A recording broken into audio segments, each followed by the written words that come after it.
Hey everyone, welcome back to my channel. If this is your first time here, my name is Penny. I'm a master esthetician in Portland, Oregon.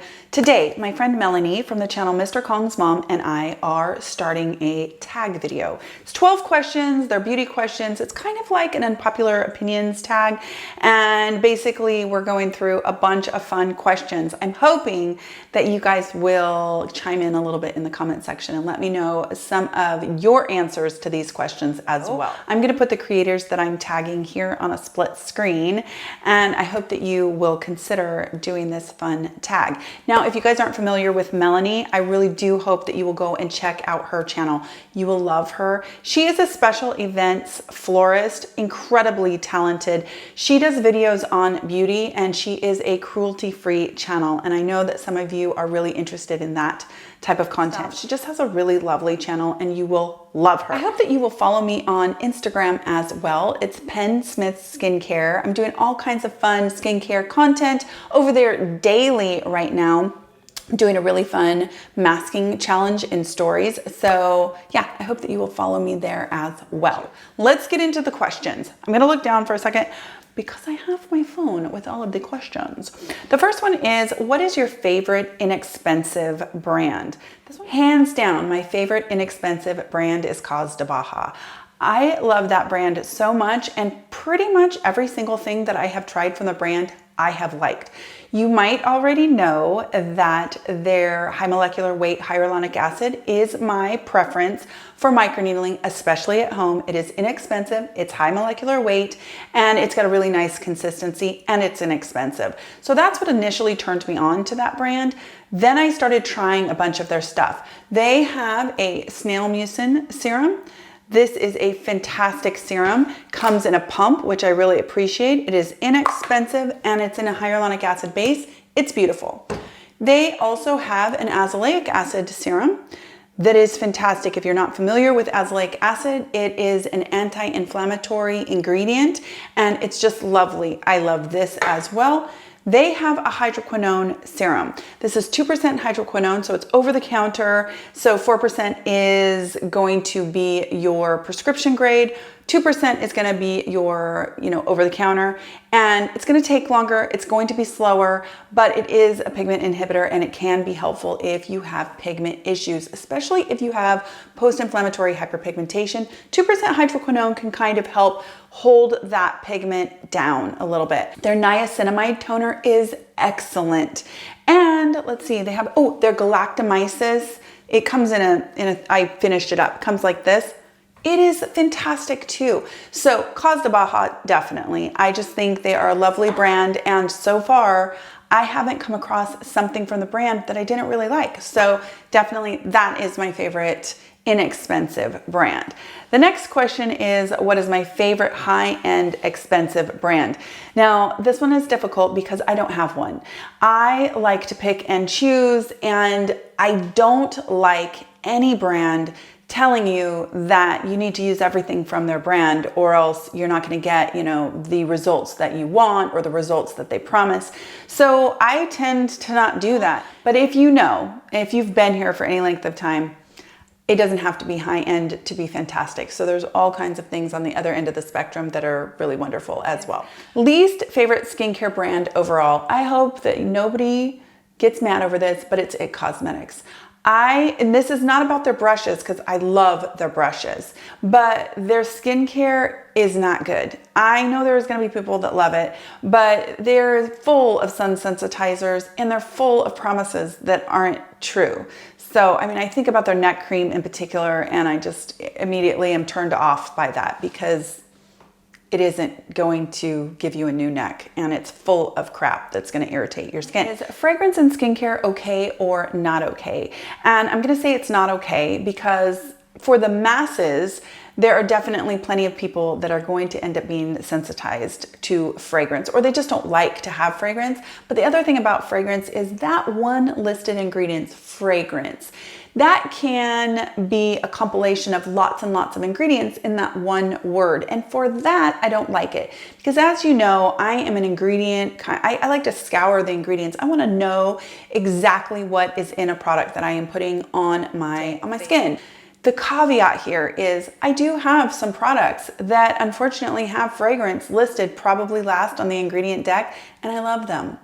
And I'm willing to occasionally say, okay, I will overlook the fact that that last ingredient is fragrance, and because there's so many overwhelmingly good ingredients in a product, I will go ahead and use it. Alcohol in skincare, good or not? Of course, not all alcohol is created equally. We know, and I'm going to put a graphic up here, that there are some alcohols that are okay, that are fatty alcohols, and so they are not drying, they are not dehydrating. And then we have some alcohols that are dehydrating and with repeated use can potentially dehydrate your skin. And that would be SD alcohol 40, that would be isopropyl alcohol, denatured alcohol, or when you just see the word alcohol. So I don't prefer to have those in my skincare, but I do also recognize that people that are smarter than me that sometimes compose these products will use that type of alcohol to penetrate good ingredients better. But as a general rule, anytime you see alcohol alone, then no. Especially, in my opinion, when it's in the first 5 or 7 ingredients. Chemical or manual exfoliation or both. So I'm definitely a chemical exfoliation person, although occasionally I do like a good manual exfoliation when it is gentle. I love my Clearista. I really, really love that. It has biodegradable jojoba, little jojoba beads that are biodegradable. They're very, very gentle and round. They're not, sharp and like walnut. That's terrible. I also really like a really finely milled sugar that dissolves in, usually in an enzymatic type of scrub. Those are great too, as long as you're gentle with it. Scrubbing really hard to me is not good. We're messing with our barrier, potentially doing damage to our skin, and it's just unnecessary. Now, on the other side with alpha hydroxy acids and enzymes and that kind of stuff, yeah, that's fantastic. When it comes to devices and manual exfoliation, I'm to the side of, like silicone, little nubby, like the Foreo or the new PMD Clean. I really, really like that. It's sonic cleansing with silicone little nubs, and then you flip it over and you can use it to push product into your skin.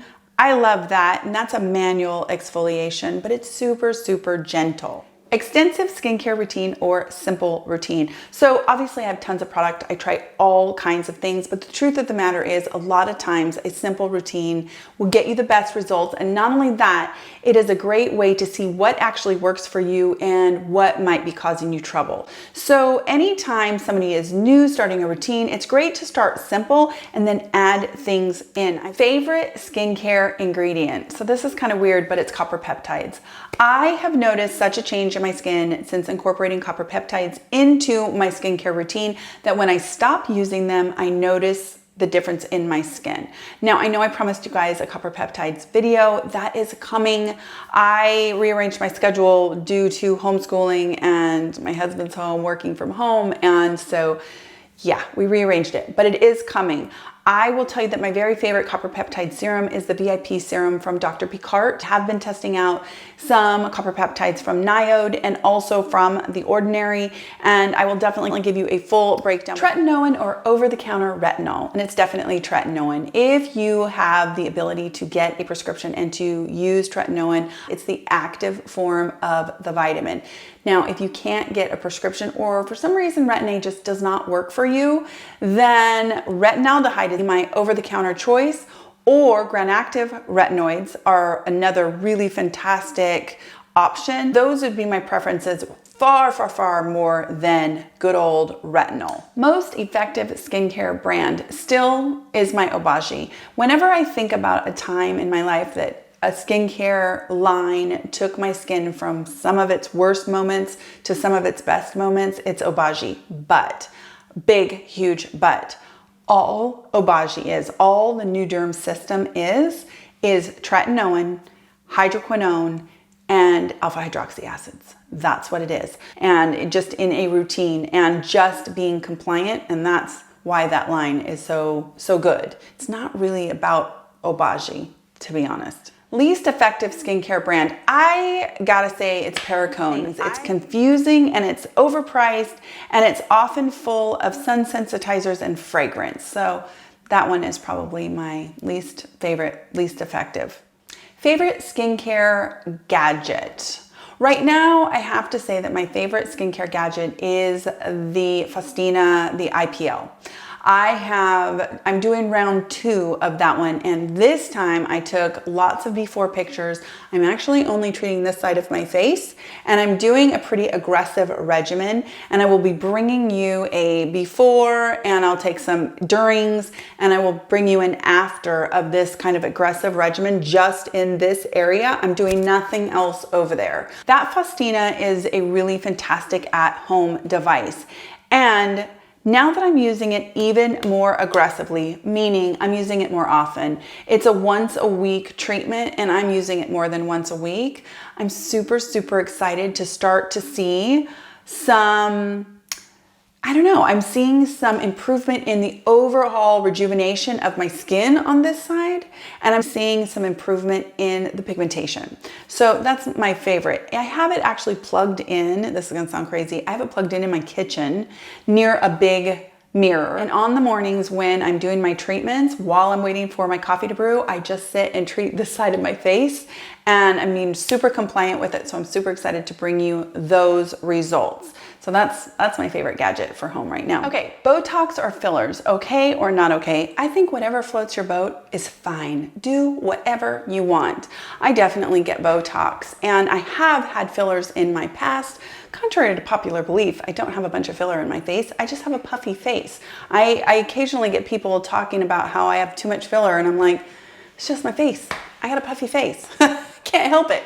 But I think it doesn't matter. It's whatever you want to do. If having a little filler would make you feel better, that is fine. Favorite in-office treatment. I would have to say it's laser. And you know, we do have some FDA approved at-home lasers like the Nira and the Tria, but of course, just like the Faustina, they're going to be so much weaker than anything that you could do in office. And laser is a great example of, you can go in and you can have a treatment or two and get some really stellar results. Favorite at-home treatment is microneedling with LED. I think that microneedling, which is collagen induction therapy, combined with light therapy, which is LED, is just the marriage made in heaven for at-home treatments. You can really improve the texture of your skin. You can really improve the tightness of your skin. You can stimulate that collagen, give your skin back some strength, and LED helps to stimulate something called adenosine triphosphate, which in another series of events helps to stimulate collagen. So, you know, collagen is where it's at when it comes to anti-aging. The last question is, what is the one skincare item that I can't live without? It's definitely sunscreen. So protecting our skin is so incredibly important. My current favorite is still from Drmtlgy. It is their Universal Tinted Moisturizer. It's an SPF of 46. It has niacinamide in it, and it is one of my favorite feeling moisturizer slash sunscreens that I've ever used. I definitely love it. And sunscreen is 100% my favorite skincare product that I could not live without. I mean, you want to talk about desert island. If there's anywhere that you would absolutely need to have sunscreen, it would be a desert island. So that's what I would choose for sure. I hope that you guys are staying safe. I hope that some of these videos just help to distract you for a second from all of the stuff that's going on outside our door, right? So I hope that you will check out Melanie, and I hope you'll check out some of these other creators who I am hoping will take the challenge on and do this fun skincare tag. If you are new, I hope that you will subscribe, and I will talk to you in my next skincare video. Take care.